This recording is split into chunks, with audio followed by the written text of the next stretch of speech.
So, good morning, everybody. This is part of the Delivering Growth for SMEs program being run for Brent Council. And today, this session is all about pitching for success.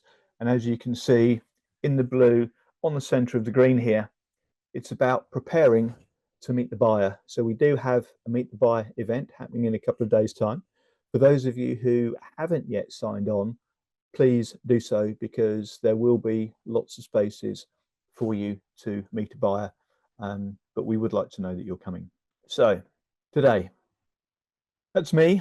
I'm Charlie, and if you read the slide, you'll see that I've done lots for a very long time. I've been program manager for the Hillingdon version of what's happening here in Brent. I've worked with Hounslow, I've worked in lots of places. I've done the peer network program, and I've been working with SMEs for about the last 12 years. And I've also got direct experience for selling into these big guys, Tesco, Asda, Sainsbury's, Safeway, Costco, Waitrose, the MAD. There's a great big list. And actually one of those will become a case study later. So this is a slide that we're really proud of at Brandywin. And the reason we're showing it to you is to give you a sense of confidence that we, as Brandywin, have been doing this for a good number of years now. This slide shows just how many times we've been the preferred partner for local councils to deliver this. So we we say it's taken best part of 20 years to put this slide together, because that's how long it takes to build these relationships. But it's also important that for you as suppliers, relationships are the thing to aim for. And as we talk about building a successful pitch, that's part of what we will be talking about, making it personal and building relationships. So if we want to submit a winning bid, it's like a whole train, a whole journey that needs to be gone on.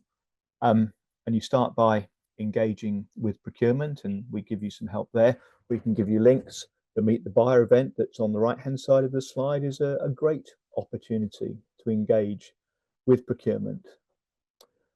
But before you do that, you need to think about, when I engage, what am I going to say? Regardless of whether it's an actual tender response, something that you put together in writing, or after the tender, when you've on a successful shortlist, what is it you need to do? And so this program covers all of those. But today, as I say, we're focusing on the Meet the Buyer. This happens in 2 days' time, and we want you to be able to take that to the next step. So the Meet the Buyer event, it's happening 2 days' time. It's 20th of March. If you see me looking over here, by the way, that's where my second screen is. And it's happening at Brent Civic Centre. So we'll be there at 12:45. We're inviting you to be there a few minutes before lunch at 1 o'clock, and to enjoy lunch and enjoy your networking until 2 o'clock. And then the main event, your opportunity to speak to the big buyers, happens next. So if we look at who will you be pitching to? Who will you be pitching to successfully? And we can rattle off the names of Brent Council, all the different procurement departments. You might want to bid or pitch to Heathrow or Brunel or the hotels or the National Health Service. Yeah, it's an endless list there of big buyers, people who have publicly said, we want to engage with local SMEs. But here's the thing, you are not pitching to a company. And especially when you go to the Meet the Buyer event on the 20th, you need to remember you will be talking to a real live person. So that means you need to be prepared. You don't want to be stuttering. You only have 10 minutes at the Meet the Buyer event to say whatever it is that you'd like to say to them. So let's consider where you might be. You might be at a Meet the Buyer event, or you may have got through the first stage of a tender where you're on the maybe pile, so you're not on the no pile. You're on the maybe pile, and they've invited you in to talk to them and maybe answer some questions. So in my view, the first thing to think about is, what's the point? Why are you there? What do you want to get out of the meeting? And most people will say, well, I want to get through to the next stage. I want to get a signed contract, or I want to have a proper meeting with these people in their offices or at my offices and get through to the next stage. And that's all very valid and that's all very true. But put yourself in their shoes. What do they want to get from their 10 minutes from you? And so have a think about that, because actually you want to reward them.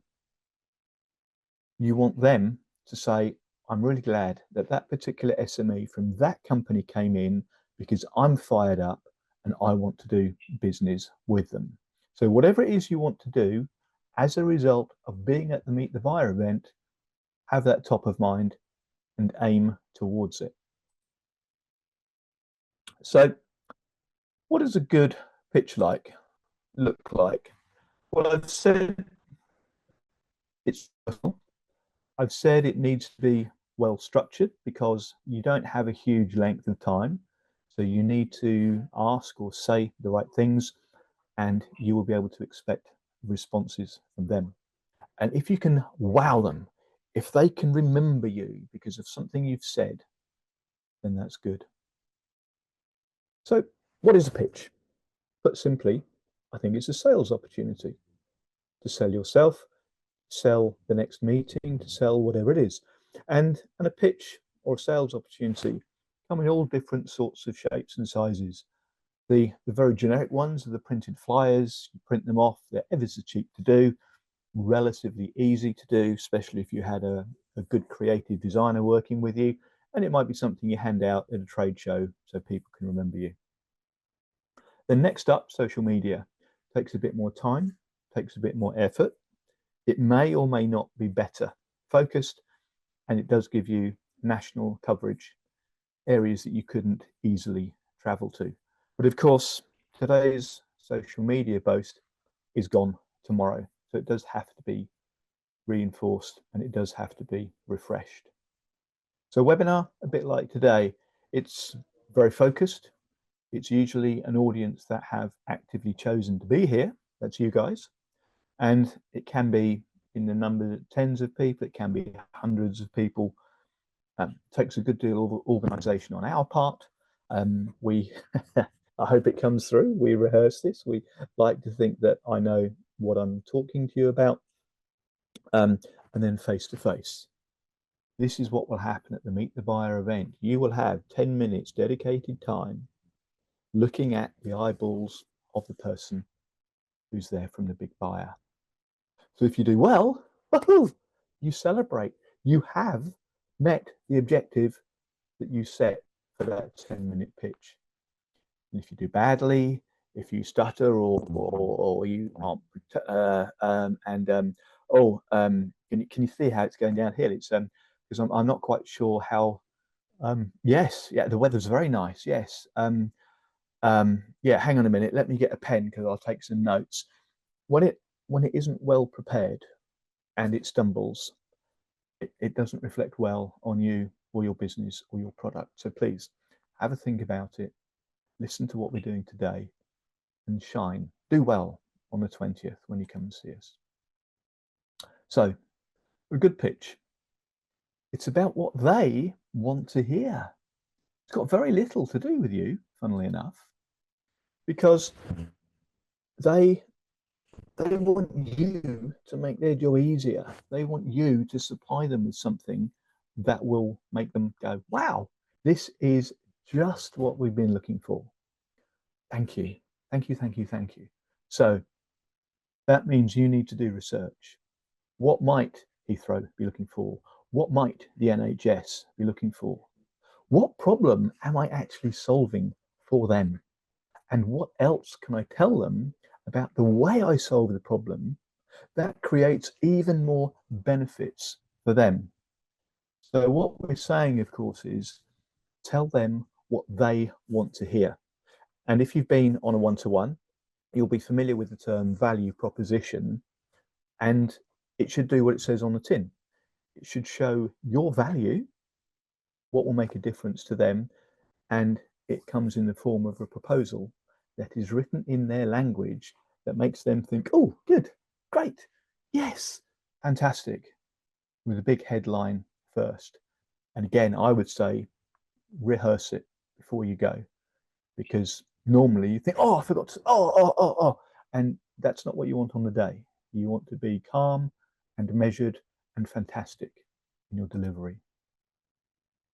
So let's have a little pause there for a minute or two and write down what your business's core product or service that it is. What is it that you're selling? And I don't want a job title. If I say what you do, and pardon any accountants out there, but I don't want you to say I'm an accountant. I want you to talk about the benefits of your job. What do? I look after the numbers in the company's business so that directors can sleep at night, because I ensure all the tax bills are paid on time. They can see how much money is in the company, and they know it's a robust, viable company. And if anything's going wonky, I tell them before it becomes a problem. And tell me who, well, not tell me, but put it in the chat. Who is your ideal client that you would love to be able to pitch to? And in one sentence, what is it that you do for them? You've got a minute. Okay, so I hope that you've written down the name of the person or the job title or the company at the very least of who you would like to see and target. And then think about, what is it that's going to make them smile? What is it that will make them have an aha moment and say, oh, wow, what is it they get paid for? What is it their boss is on their shoulder about and saying, hey, come on, do this, do this. Also consider, is the person you're pitching to, do they actually know anything about the solution? Yeah, it's very common if you talk to large companies that when you speak to someone in procurement, they are good at procurement. But if it's, say, a council and they're doing social care procurement, it may be that the procurement officer doesn't know very much about social care. So bear that in mind when you're thinking of your audience. What do they know about the solution, the benefits that you provide? And have a think about that. Also, what values does the organization have?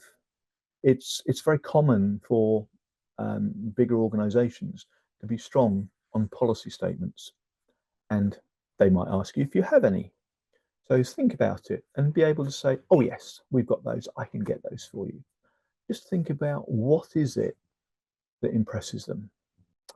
So make sure you know, because the more they smile, the more you have engaged with them, and they will remember you. And if you see them taking notes when you're talking to them at the Meet the Buyer event, that's a really good sign. That means you said something interesting. So I've mentioned the value proposition. And for those of you that have been on a 1 hour one-to-one advice session, you will have heard about it already. And it's built about around this thing here. Desirability is the first piece, feasibility the second, and viability or profitability is the third.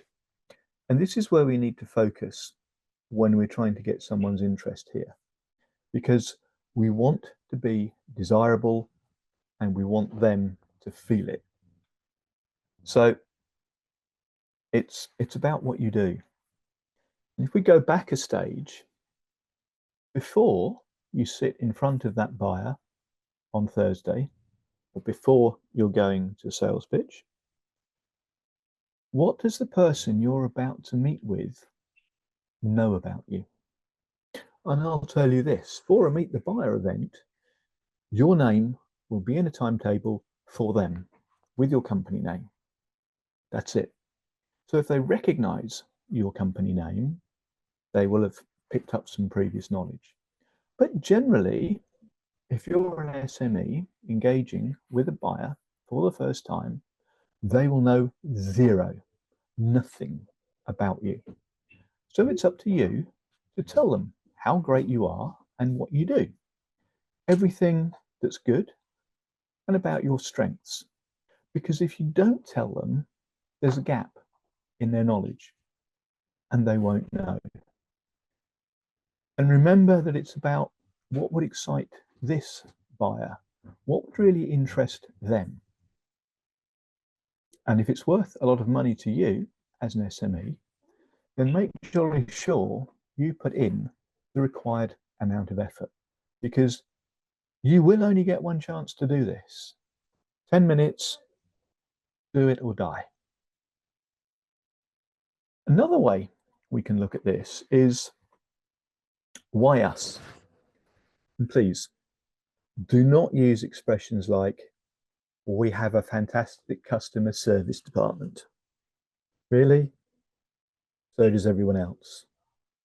And you could even argue, why do you need a fantastic customer service department? Do you keep making loads of things go wrong? So no. Say things that are meaningful. You might say, we have committed staff or loyal staff who have been here for 10 years. So they know what they're doing inside out, and they will form a long-term relationship with you. So you will always be dealing with the same person in our company, and they will look after everything. Yeah. So, second exercise. Why? Why should a client choose you? And don't say because I'm ISO 9002 accredited. Again, it's a strength. It doesn't make you desirable. It might distinguish you from somebody else if you have that qualification and they don't. But that's a strength. It adds to desirability, but it's not actual desirability. So another thing to do, write down other things that you're good at, generic things. You may answer the phone within 3 rings.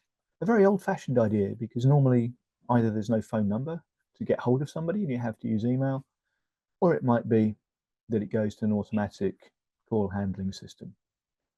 But whatever it is you do that's good, which should be almost everything you do, because why would you do something that's bad? Write it down. Have a think about it. Have reasons for the person you're going to talk to on Thursday to choose you and to want to engage with you. So imagine you're about to be in front of your buyer and you want to do the pleasantries. Hello, I'm Charlie. And then give the big headline. Because a big headline done well is so big, it's almost unbelievable. And I'll take you through a personal case study in a minute that shows this. So what is it that you do? I was with a client the other day and they said, oh yes, we help vulnerable adults and it was a fantastic situation that they were in. But what they should have said was, we help people who have been thrown on the scrap heap by society.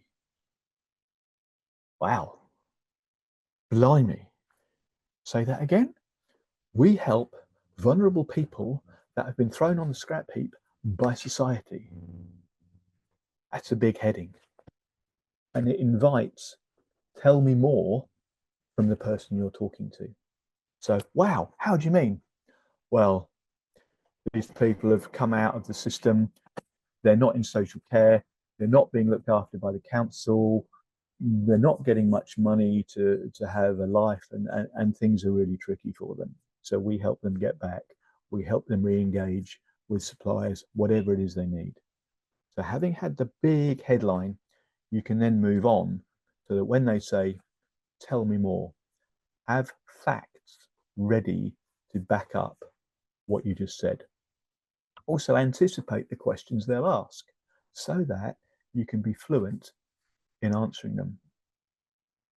Because if you respond fluently, you will build trust. They will be reassured that your headline is believable because, and you've taken them through all your steps, all the while steering towards the objective that you had for this particular pitch. And then, of course, remember, and where we go from, how do you actually follow up to get what you want? So other things about the delivery of the pitch. It needs to be confident. It needs to be upbeat. So not boring, not whatever. If you've done your research, you'll know what they're interested in. You will be able to talk confidently. Look professional. Look as if you know what you're doing. Dress appropriately for your particular profession. Some people wear clothing which has the name stitched into it. Some people wear a suit. Whatever it is that you feel comfortable in, that you feel is appropriate for that meeting, wear it, be comfortable. And as we've said earlier, be relevant to them. Tell them about what you do helps them. How does it help them? Why will they benefit from spending money with you? Don't tell them you've got a super duper tech widget that blah, blah, blah, processor, blah, blah. The how is not yet of interest to them. They'll tell you. They will ask you, oh, so how do you do that then? When they become sufficiently interested. But for now, you want to lay the hook there and you want them to ask the how, but they only do that when they're sufficiently interested. So anticipate the questions, have your answers ready, respond to what they've said. And we've said all of these things. And again, be ready with how to follow up. Oh, sorry, too many clicks of the mouse there. So let's think about some other questions they might ask you. They want to know, are you looking broadly out there in the big bad world? Is there something out there that might influence your business? Perhaps make it easier, perhaps make it more difficult for you. In fact, you might find somebody saying, tell me, how is the increase in national insurance contributions and minimum wage going to affect your costings? And please don't say, oh, I hadn't thought about that. You need to think about these things as a business owner, and you need to anticipate their questions. Another one, if you're buying stuff in from China or America or other places, they might ask you, so what do you think of President Trump then and his tariffs? What you think probably doesn't matter. It's much more important that you have an answer and say, well, actually, it seems to be a war between China and America, so it doesn't affect me, or it's a tariff war between China and America, or Mexico and America, so I don't think it affects me. I source everything I need locally. So just have an answer. And now, in this next minute, what I want you to do is to have a think about, what might they ask me? What trends are happening in my industry? And it may be just your industry, or it may be the wider industry. So have a think about this, especially if it poses a risk like increased costs, and have an answer for how you will mitigate the risks. I'll give you another minute to have a think about that. And after that, when my clock's ticked over to the next minute, I'll take you through a case study. And if any of you would like to put things in the chat as to what influences you, or what could influence you, or what you see happening out there in the market, that would be good too. Thank you. Okay, thank you. So my clock has just ticked over to the next minute. So now, a case study. So the background is I'm a subcontractor, and I've been taken on as a contractor, as a consultant, to work with this chap who runs business, and he wants to sell into a major supermarket. Supermarket is still going strong today, and I believe they're still using the service. And this happened a long time ago. So the numbers were even bigger then than they appear now. So I said to you, we need a huge headline statement. So picture this. I've got myself in the cafe area. It's actually Tesco, by the way. Tesco's up at Cirrus House, and I need to meet somebody. I'm looking for a particular person, and I'm sitting there, every day. And on day 4, I see my target. They have name badges on, a photograph and a name. So when he comes in to get his coffee, oh, thank you, thank you. Now is my chance to pitch for success to him. And I prepared a big opening headline. Ah, Jeff, I wanted to talk to you. Hello, how are you? Mutter, mutter, mutter, what? I think I can save you £9 million a year in your store refurbishment budget because I targeted him because he was Tesco's director of UK store refurbishment, the top man. So my statement to him, I think I can save you £9 million a year, was the big headline. And I'm now feeling slightly nervous. And I know to shut my mouth and let that headline sink in. So he said, What? How?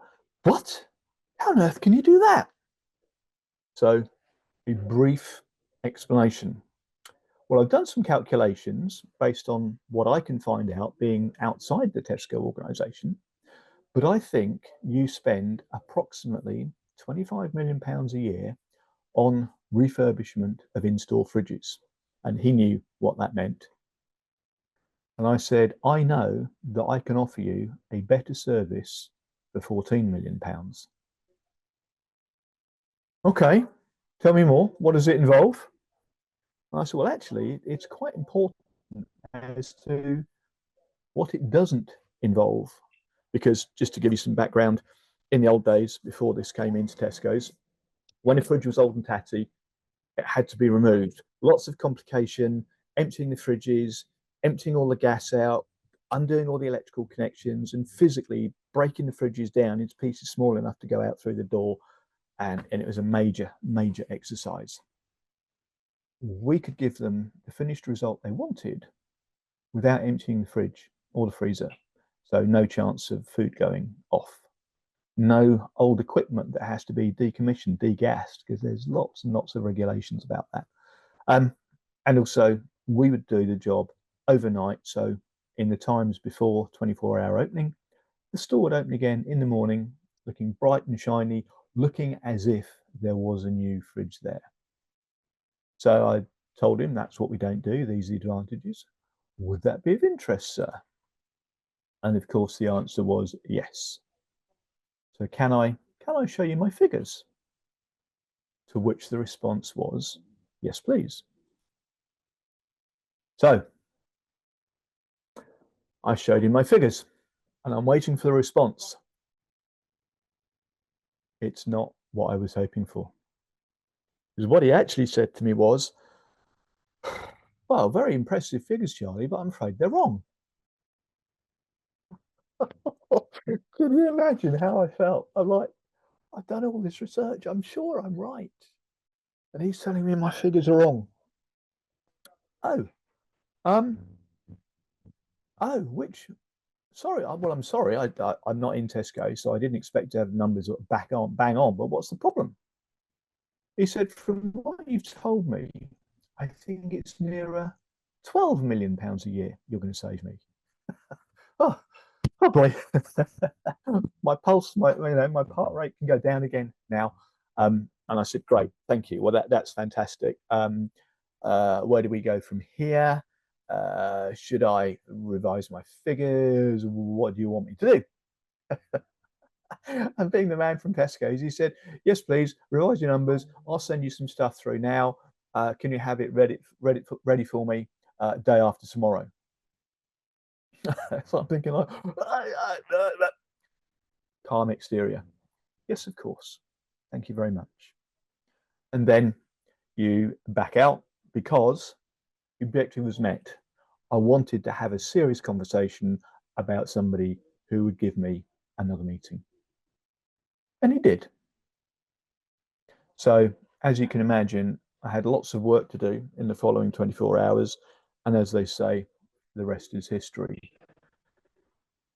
As a result of that first 10-minute pitch, meet the buyer, if you will, I secured £750,000 of business every year from Tesco's.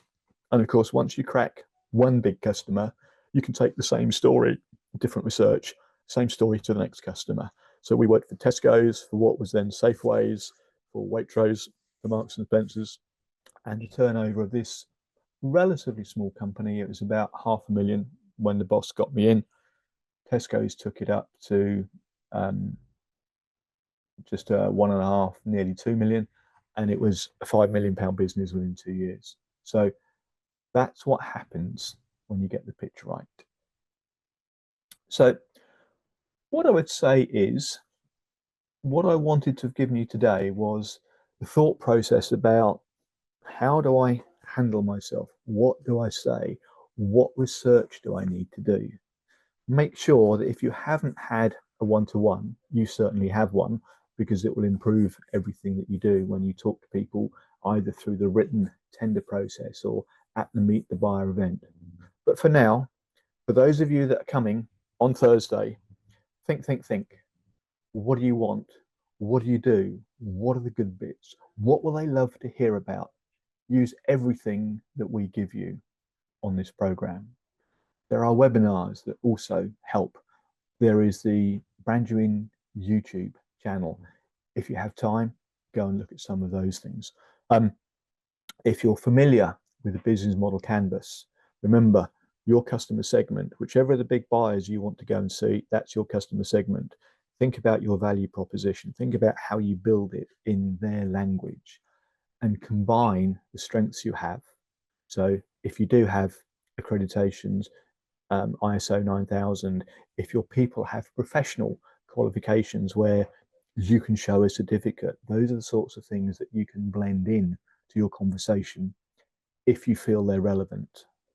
But if it has to be relevant, so for every good thing you say, remember, answer the so what question. My people have got lots of certificates. All of my people are certified professionals, so you can be reassured that they will do the job to the correct standard in the least amount of time in the most efficient way. Ah, okay. Now I get why it's a good idea for your people to be certified. So don't just say, my people are certified. Remember to answer the so what question. Yeah.